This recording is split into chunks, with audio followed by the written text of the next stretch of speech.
Hello, welcome to the 5-Year Plan Podcast. Hey! That was very enthusiastic. Yay! Pod 231. Ooh. 231. Sponsored by Vector Printing for your print and embroidery needs. Go to vector.co.uk. That's a Vector with a K. Oh, nice unison. And JCIS, the global research and brand consultancy from South London. Visit jc-is.com. I will.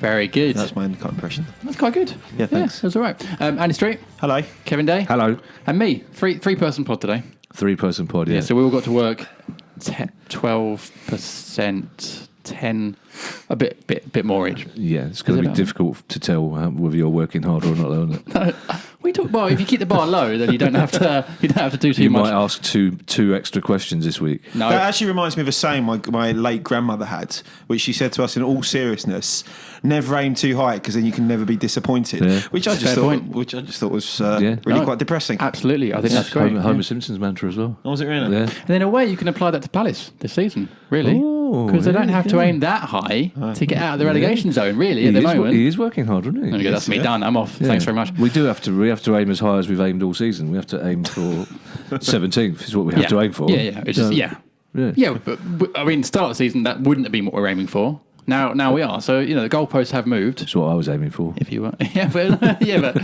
we know what you're like. The goalposts have moved. Yeah, that would explain a lot.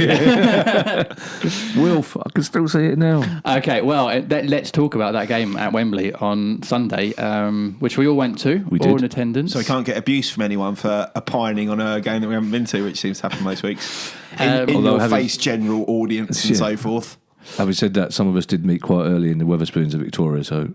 we kind of had a guilty look at each other when Kevin went straight. I went, oh... You're here? Yeah. And he went, oh, you're here? Well, that's because you were with a Tottenham fan. I was with a Tottenham fan. Oh, really? Yeah. Yes. Okay. Who was actually very complimentary after the match. I think I must know the only few good Tottenham fans, because all the Spurs fans I've spoken to since have been speaking in fairly glowing terms about how we played, how we defended, how frustrating it was to watch them play against us. Well, quite rightly, because Palace, deserved a point.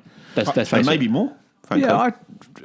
Yeah, we did actually. It was disappointing because Tottenham were very far from their best, as we hoped they might be after the Real Madrid game. Yeah, the atmosphere was very flat. The early kickoff didn't help. I thought we were good, but I didn't think we were quite as good as some of the pundits made out.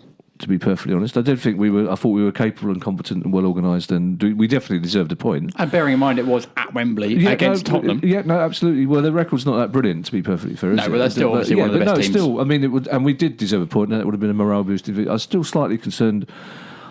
Loftus-Cheek just wasted for me. Just playing him too wide. It just needs to get him involved. It just. I don't think they would have scored if he'd been floating around the city. You're missing him. I thought Joe Ward played really well at left back. Yeah. Because again, that was one of those mystifying decisions that you kind of looked at your watch and went, I was in the pub way too long, weren't we? That can't be right. But no, I did think we were. And we were really, it's just our luck, isn't it? Their third choice keeper comes in, and once again, the keeper's man of the match. Has a blinder, yeah, 2 weeks in a row. Yeah. But the keeper was involved, Gazaniga was involved in the first contentious decision of the game, which was sort of clashing with Mamasako early on, Andy. Did you think it was a penalty? Well, I was about 300 yards away from it, and I've not watched any replays, so I have no idea. Really? I'm sorry to be Seriously? difficult. I've not watched have you seen it again? Fair, I think it was impossible for anyone to tell from the away end. And no one appealed for it around none of the players really appealed for it. That's why I didn't think it. I thought something had happened because clearly Saka went down. Although it was quite a long time after the play continued for quite a while before the referee seemed to notice. But I did think you'd expect it to be a penalty the other way when I did see it. He really came out. He got nowhere near the ball. He really clattered him. Yeah. And I think it's one of those where our players didn't make enough of a fuss. Really. Or was it? I was thinking, was it too early in the game? Sometimes, you hear people say that, but it's possible. It's being possible. in mind with the away team at Wembley. Yeah, there is that possibility. It's annoying because I did get really, really angry about Son later on because that was cheating. Pretending to have a head injury to stop our attack in the penalty area was simply... It's funny because you were texting me after the game about that, and I actually hadn't noticed it. And then I went online, and loads of people were moaning about it, but I missed that. It was nothing to do with the goal, but it's just annoyed me when pundits get so cross about so many things, and that's cheating. As simple as that. And so what happened? He went down with a head injury. I think he from again, I've not seen the replays, but from some people that I know that were watching it, apparently he got clipped a little bit by sort of a stray arm.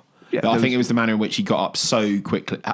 Immediately after the play is stopped, it's not the fact that he's receiving treatment for, I don't know, a couple of minutes or even 30 seconds. I think it's just the fact that he's down, purportedly with a head injury, and then within 15 seconds he's back up on his feet looking. Well, he absolutely drew fine. he drew attention to it. That was the thing. He drew attention to the ref and to other Tottenham players, and we had the ball and Townsend was on the attack. So it was like that was just frustrating. It's another little thing that adds up to frustration. But it is sort of part of the gamesmanship, isn't it? That players do these days. Yeah, and Spurs are very good with that. Some of that stuff, it's almost sort of straight out of the Argentinian defender playbook for someone like Pochettino. They're very good if there's any form of breakaway of doing the whole rotational fouling, sort of bringing it back so they can get back into shape. It's frustrating to watch as a fan, but equally we've done it before under Pulis and Warnock, and I'm sure we'll do it again under Hodgson. It's to a certain extent the mark of a professional team.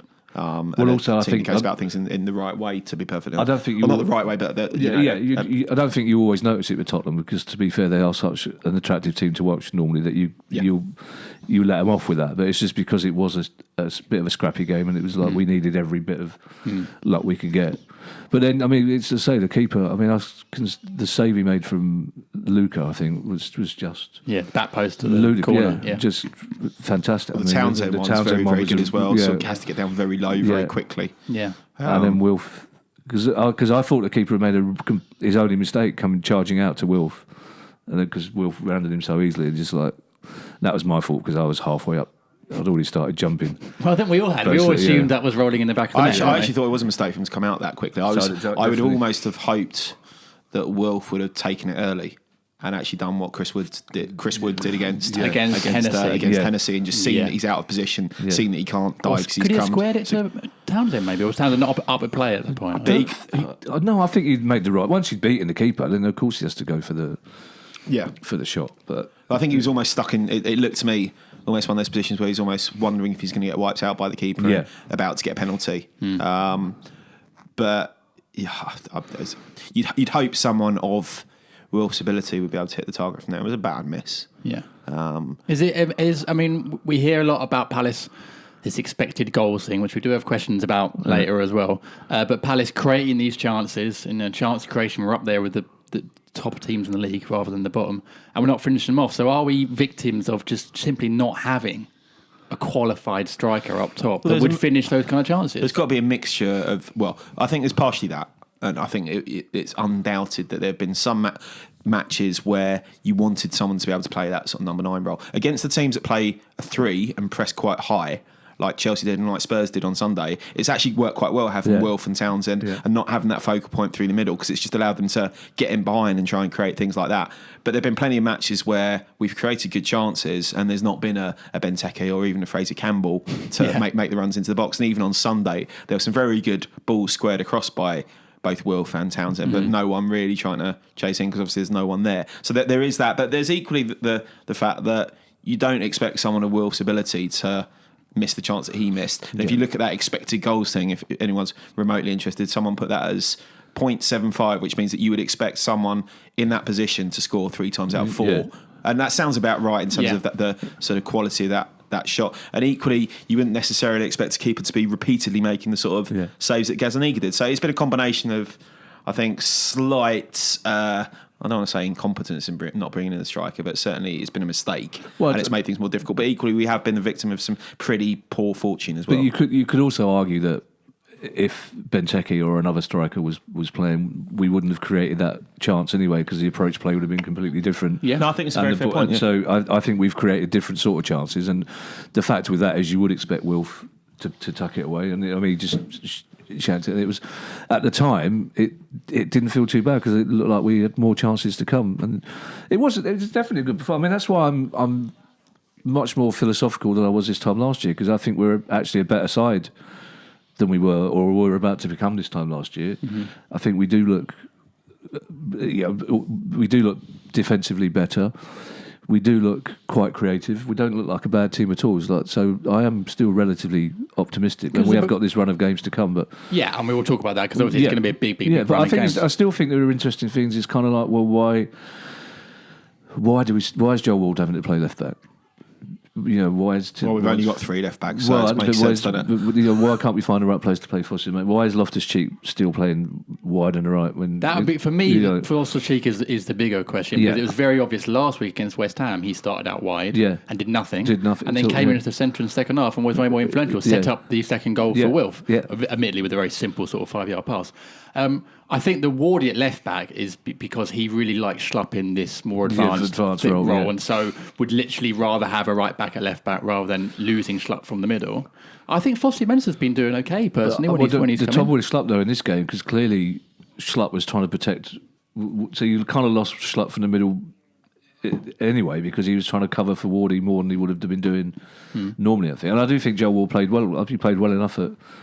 Schlupp continues to make mystifyingly stupid decisions at times, though. There's one where he heads it straight back into a really dangerous area in the second half where he had absolutely no need to. There was another instance in which really what we should have been doing, I know it's a bit old-fashioned and a little bit basic, just hitting the channels on Sunday. And it worked when we did do that occasionally. And there was, again, an opportunity in the second half where you might not have been able to set someone away, but you certainly had just a really clear run of being able to just clear it down the line. And again, turns inside, loses it, ends up nearly springing an attack. So, I mean, if anything, I would think it's probably less that he's seen as being a particular asset further forward, and I don't think he's been particularly brilliant in that position, but more that he's defensively still a bit of a liability. Perhaps not any more so than Van Aanholt. He's also been fairly poor in recent weeks. But, and that's what we used to say about Suarez as well before he got... But I mean, maybe it's a combination of the fact that, well, obviously Van Aanholt's injured, so we're not sure whether or not he would continue to be picked there. You maybe imagine that in light of some of the performances he'd had recently that Hodgson would think again. But maybe it's a product of just the fact that the left backs haven't been very good or aren't very good, one of the two. And Wardy doesn't wander much from fullback, whether it's left or right, does he? He'll stay in position. Yeah, no, I think that's why he's looking a better player, because Hodgson is using him the way Pulis used him. He's not looking for him to get forward. He's not looking for him to do anything other than defend, basically. And we've always said that he's a decent Premier League defender. Did he play left back a bit under Pulis as well? He did. I think he did. Yeah. It's just that he is a decent Premier League defender. It's just that you just expect fullbacks to do so much more in the Premier League these days.